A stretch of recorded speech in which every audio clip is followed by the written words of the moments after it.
أحمده سبحانه وتعالى وأشهد أن لا إله إلا الله وحده لا شريك له وأشهد أن محمدا عبده ورسوله صلى الله عليه وآله وصحبه ومن والاهم بإحسان إلى يوم الدين. أيها الإخوة في الله، موضوع خطبتنا اليوم الحب في الله. عباد الله، الحب والبغض من طبيعة الإنسان ومن صفاته المتأصلة، ووضع الإسلام لهما ميزانا وحد لهما حدودا حتى لا يشقى الناس بين الحب الأعمى وبغض العميق.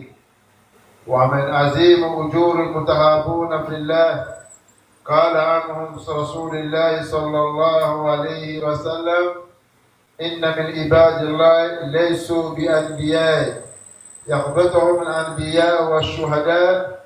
قيل من هم يا رسول الله؟ قال: قوم تهابوا بنور الله من غير أرحام ولا أموال، يتأتون وجوههم نور على منابر من نور، لا يخافون إذا يخاف الناس ولا يحزنون إذا حزن الناس. ثم قرأ قوله تعالى: إن أولياء الله لا خوف عليهم ولا هم يحزنون. وفي الحديث القدسي قال الله: إن الله يقول يوم القيامة: أين المتحابون بجلالي؟ اليوم أذلهم في ظلي يوم لا ظل إلا ظله. Alhamdulillah, louange à Allah qui s'était attribué la grandeur et l'orgueil. Nous le remercions à sa juste valeur et on atteste qu'il n'y a point de divinité digne d'être adorée qu'Allah sans associé. Et nous attestons que notre bien-aimé, le prophète Mohammed, paix et salut sur lui, sallallahu alayhi wa sallam, est bel et bien son envoyé. Paix et salut sur le prophète, ainsi que sa famille, ses compagnons, et tous ceux qui l'ont suivi en pratiquant les bonnes actions jusqu'au jour de la rétribution. Chers fidèles, notre thème d'aujourd'hui parle de l'amour en Allah. On va l'amour pour la cause d'Allah. Chers fidèles, l'amour et la haine font partie des attributs de l'être humain. L'amour et la haine font partie des natures même de l'être humain. Raison pour laquelle l'islam a établi un équilibre et défini des limites pour que les gens ne souffrent pas entre l'amour aveugle et la haine stérile. Voilà pourquoi, alhamdoulilah, l'islam n'a pas laissé autre chose tant qu'il n'a pas, alhamdoulilah, défini des limites pour ça. Étant donné que l'amour et la haine font partie de la nature de l'être humain, l'islam, alhamdoulilah, a jugé bon d'établir un équilibre et définir également des limites. Parce que souvent, alhamdoulilah, on voit l'amour aveugle. Même souvent pour la cause d'Allah, souvent on pratique les amours aveugles. Également aussi, la haine également aussi, souvent aussi, c'est exagéré.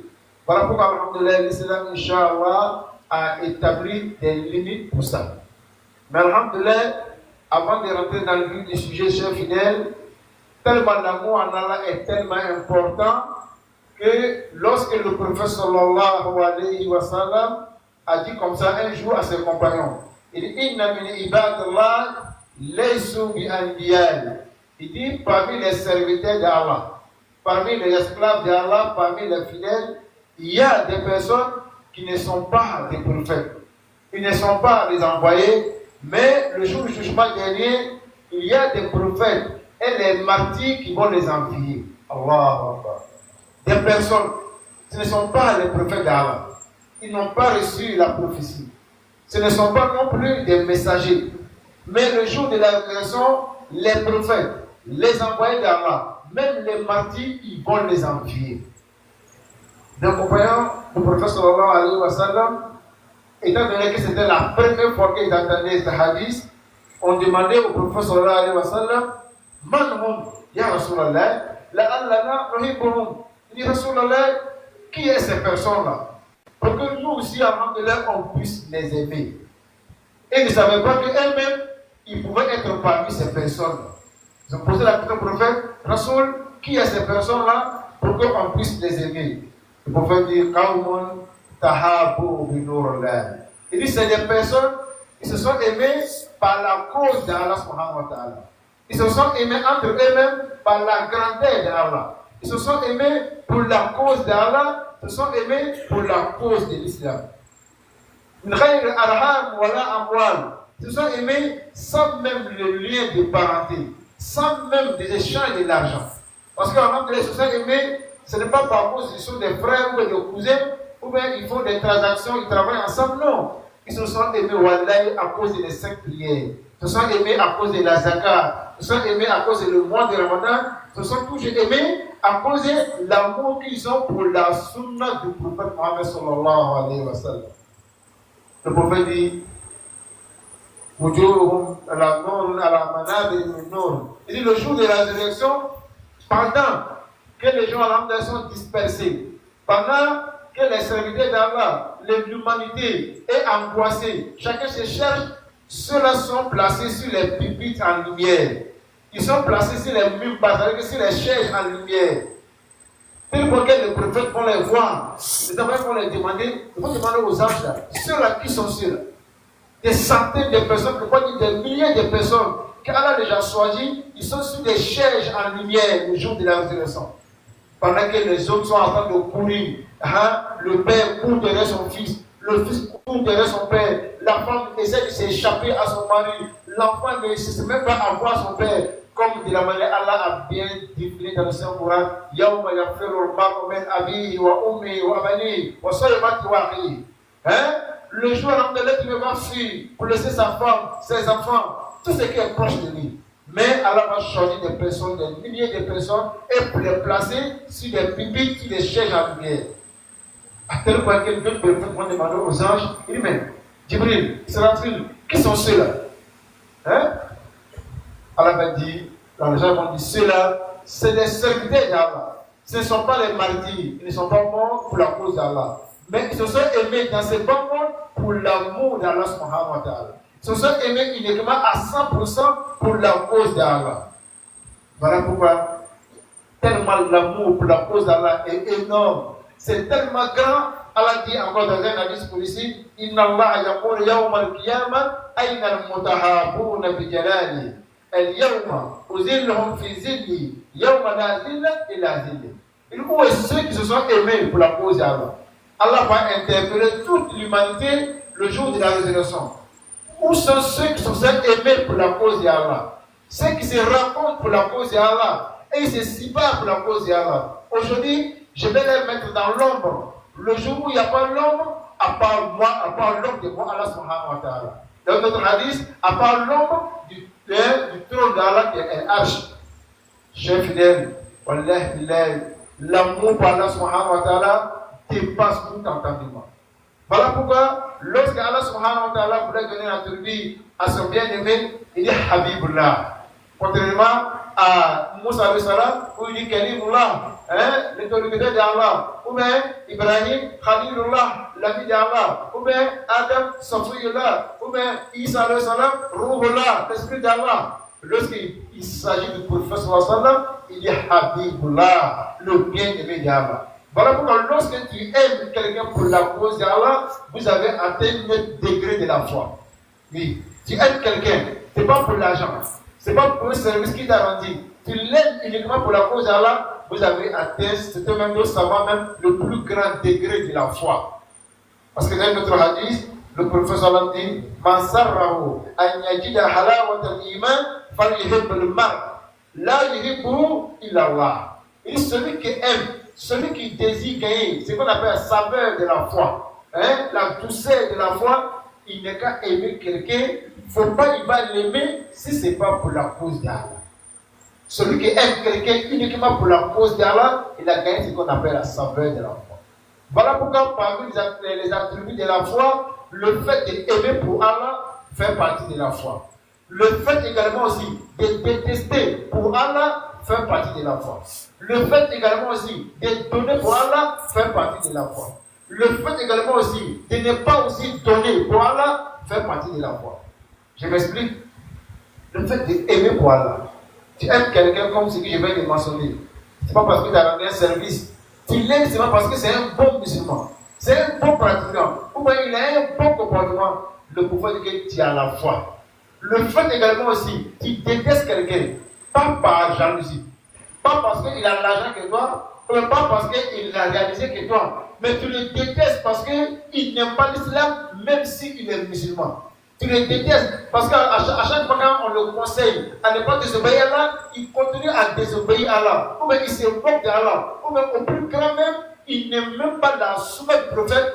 Toi tu le détestes, voilà, tu as la foi. Parce que tu ne détestes pas sa personne, mais tu détestes l'action qu'il mène. Donc ça fait partie de la foi. Le fait également aussi de donner pour la cause d'Allah. Quelqu'un te demande, Alhamdulillah, il sait que si tu lui donnes, il va prendre ça pour faire bon usage. Voilà, tu lui donnes pour ça, tu as la foi. Mais le fait également aussi, quelqu'un te demande, tu sais que si tu lui donnes, il va prendre ça pour aller désobéir à Allah, tu lui refuses pour ça également, tu as la foi. Chers fidèles, lorsque le prophète sallallahu alayhi wa sallam, il lui dit dans un hadith, il dit, min Allah ma tuhub al-iman, man ahabba lillah, wa abghada lillah, wa a'ta lillah, wa man'a lillah, faqad istakmala al-iman. Celui qui a accompli ces 4 vertus, il aime pour Allah, il déteste pour Allah, il donne pour Allah, il refuse de donner pour Allah, il a accompli ce qu'on appelle la foi. Il a eu la perfection de la foi.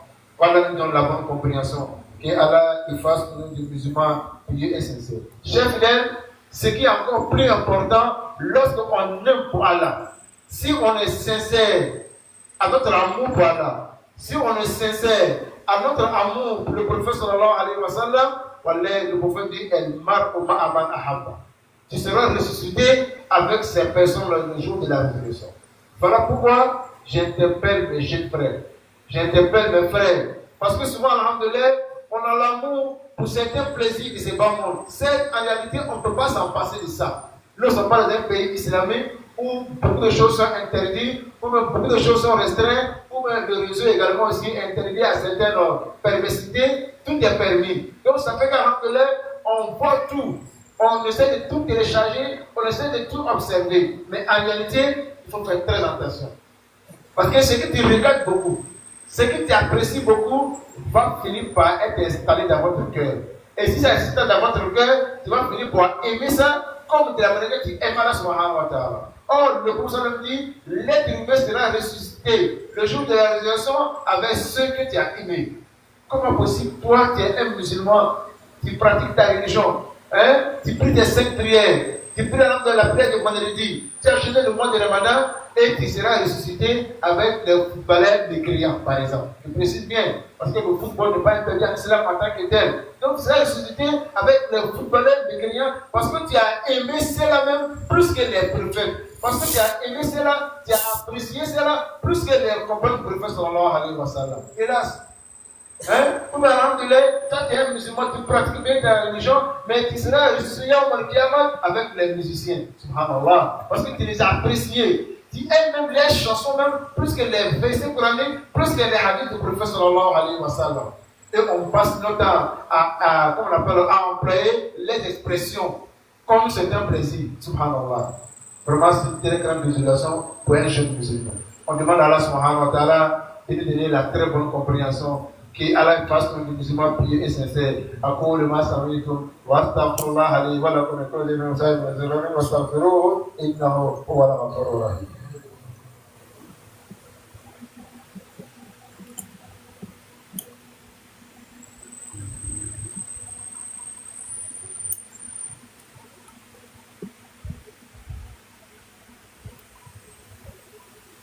الحمد لله ولا عاقبة للمتقين ولا عدوان إلا على الظالمين. Chers fidèles, comme nous l'avons mentionné tout à l'heure, on dit ceux qui sont aimés pour Allah, ils seront placés sur les chaises, sur les pupitres en lumière le jour de la résurrection. Mais en réalité, qu'est-ce que c'est aimer pour Allah? Comme alhamdoulilah, on peut définir quelqu'un qui a l'amour de Allah subhanahu wa ta'ala et aimer son prochain pour la cause d'Allah. Nous allons voir la continuité d'histoire rapidement. La première, on dit un homme s'est déplacé pour aller rendre visite à son frère musulman de notre village. Et en route, Allah subhanahu wa ta'ala a envoyé un ange pour l'intercéder. Et l'ange lui demande où tu es quitté et où tu vas. Il dit non, ici que tu es dans ce village, je vais dans ce village pour aller rendre visite à un frère pour la cause d'Allah. L'ange lui demande, parce que l'ange a pris l'apparence d'un être humain, il lui demande, mais ce frère que tu vas lui rendre visite, est-ce qu'il t'a rendu un service ou bien il t'a fait quelque chose de bien? Il dit non, simplement, je vais lui rendre visite uniquement pour la cause d'Allah. L'ange lui dit, moi je suis un messager d'Allah. Allah m'a envoyé pour venir te dire, le fait que tu as aimé ton frère pour la cause d'Allah, lui, Allah également aussi, il t'aime pour la cause d'Allah. J'aime peut-être imaginer, le prophète sallallahu alayhi wa sallam lui dit dans un hadith, lorsque Allah il lève quelqu'un sur la terre, Allahu Akbar, ce qui veut dire, Allah peut choisir quelqu'un parmi nous pour l'aimer. Et ça ne se limite pas là. Si Allah choisit quelqu'un pour l'aimer, il interpelle le chef, ne pas dire que le Seigneur de tous les anges, qui est Jibril alayhi salam. Il y a Jibril. Il interpelle Jibril, il dit, ah, moi Allah, j'aime telle personne. Donc il faut l'aimer. Jibril également aussi, à son tour aussi, interpelle tous les anges qui sont aux cieux. Pour dire, votre Seigneur aime un tel. Vous aussi, aimez-le. Wallahi. Allah subhanahu wa ta'ala. Ainsi que tous les anges, au moins ça l'aimer. Ça, Allah subhanahu wa ta'ala fait ça à n'importe qui. Quelqu'un qui décide d'aimer son frère pour la cause d'Allah. Quelqu'un qui décide d'aimer pour son frère pour l'amour d'Allah subhanahu wa ta'ala. Mais en réalité, qu'est-ce qu'on peut faire pour être aimé par Allah? Ça c'est clair. D'abord, les règles de l'islam, ça c'est déjà primordial, on ne peut pas discuter pour ça. Mais quelle action tu peux faire pour être aimé par Allah? Il y a une histoire qui s'est passée à Bagdad. Il y a des imams, je ne parle pas de des savants, qui sont imams qui ne sont pas dans le même quartier. Et l'autre imam, après avoir fait la prière de Isha, s'est levé pour aller rendre visite à son frère qui est imam dans l'autre quartier. Lorsqu'il est arrivé, il a trouvé que son ami a fini de faire la prière de Isha, il a fini de faire, comme on appelle, c'est Nawafil, et il a décidé de rester à la mosquée pour faire ses prières surrogatoires. C'est Nawafil. Lorsque l'autre frère est rentré à la mosquée, il a constaté que son ami l'a fait les prières surrogatoires. Pour ne pas le déranger, il s'est mis juste derrière. Lui ici s'est mis à quoi? À faire les prières surrogatoires, les nawafil. Être placé sur les lumières, sur les chaises en premier en Kiyama, celui qui veut être parmi ces chaises-là, voilà parmi les actions qu'il doit mener. Les deux ont commencé à faire la prière. L'autre, celui qui est devant, ne savait pas qu'il avait un visiteur. Ils ont commencé à faire la prière. Ils ont commencé à faire la prière jusqu'à le muezzin venir faire comment on appelle l'appel de la prière de Fajr. Pendant ce temps, celui qui est devant n'a même pas su qu'il y a son ami qui l'attendait. Lorsque lui, il a su également qu'il y a la prière de Fajr, il a décidé de se retourner à la maison pour aller diriger la prière parce que lui, c'est l'imam. Et il s'est retourné pour aller faire la prière de Fajr. Lorsque l'autre a fini de faire la prière de Fajr avec les gens, on lui a dit, ah, ton frère est venu hier, lui, pour qu'il rende visite, mais il a trouvé que tu es en prière. Et il a passé toute la nuit derrière toi aussi en faisant la prière. Il dit, ah bon? Il s'est levé de sortir pour aller rendre visite à son frère. Ça veut dire que nous, s'il a fini de faire la prière de Fajr, il dit, comme moi et mon frère, on ne s'est pas croisés, il faut que je vienne encourager les gens de saluer avant de venir à la maison. Et ils se sont encouragés sur la route. Quand ils sont vus, ils ont commencé à pleurer. Ils n'ont pas dit un mot. Ils ont fait des accolades, ils ont commencé à pleurer et ils se sont séparés. Chef fidèle, voilà l'amour pour la cause d'Allah.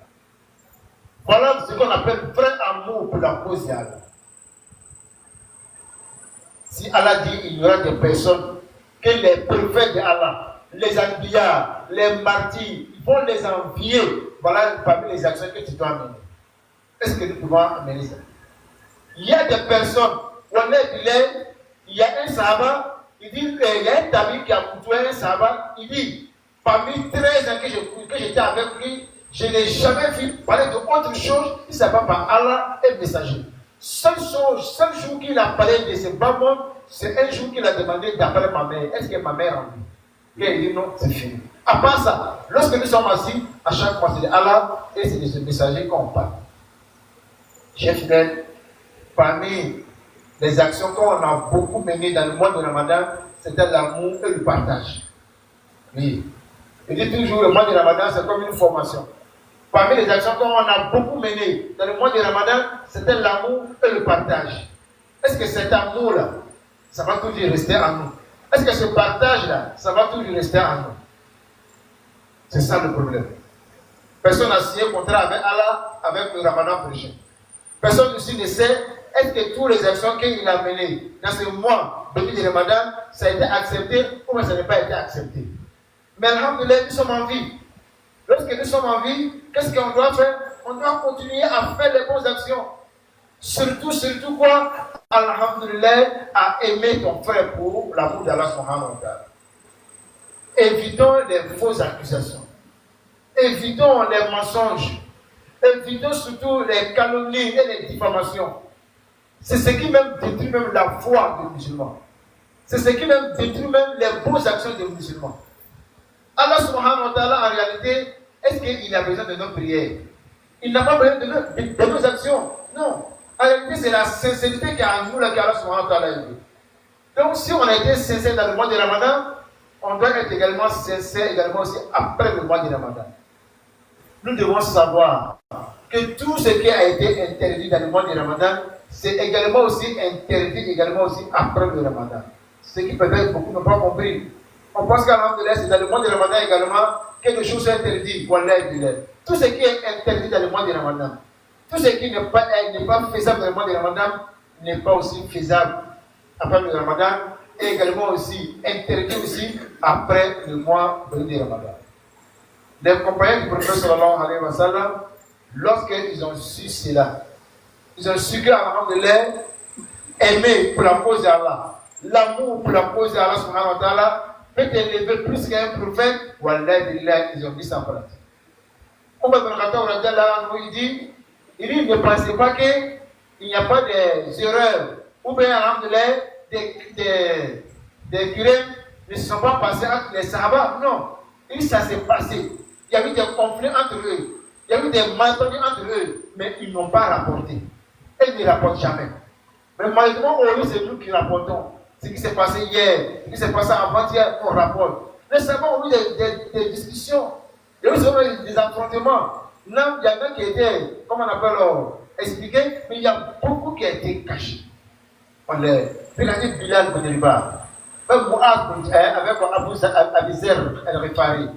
Abu Zer qui traite Bilal des nègres, des Africains, des Noirs. Bilal bin Riba va expliquer son prophète sallallahu alayhi wa sallam, le prophète en colère, vient se plaindre.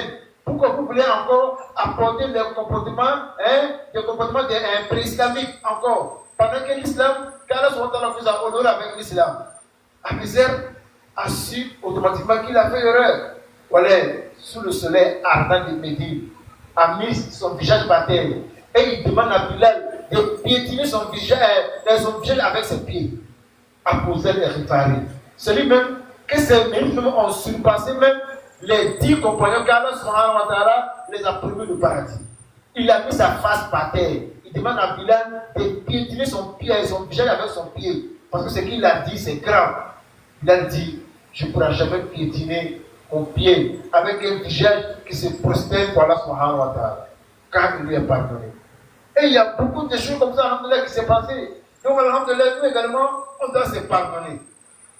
On ne peut pas être ensemble, quelque chose dans une communauté, dans une assemblée, dans une mosquée, sans qu'il y ait des querelles. Donc, on doit se pardonner et oublier. Parce que le fait de se pardonner et oublier, voilà, les âges même préparent, définissent même la dimension du mérite, le fait de pardonner.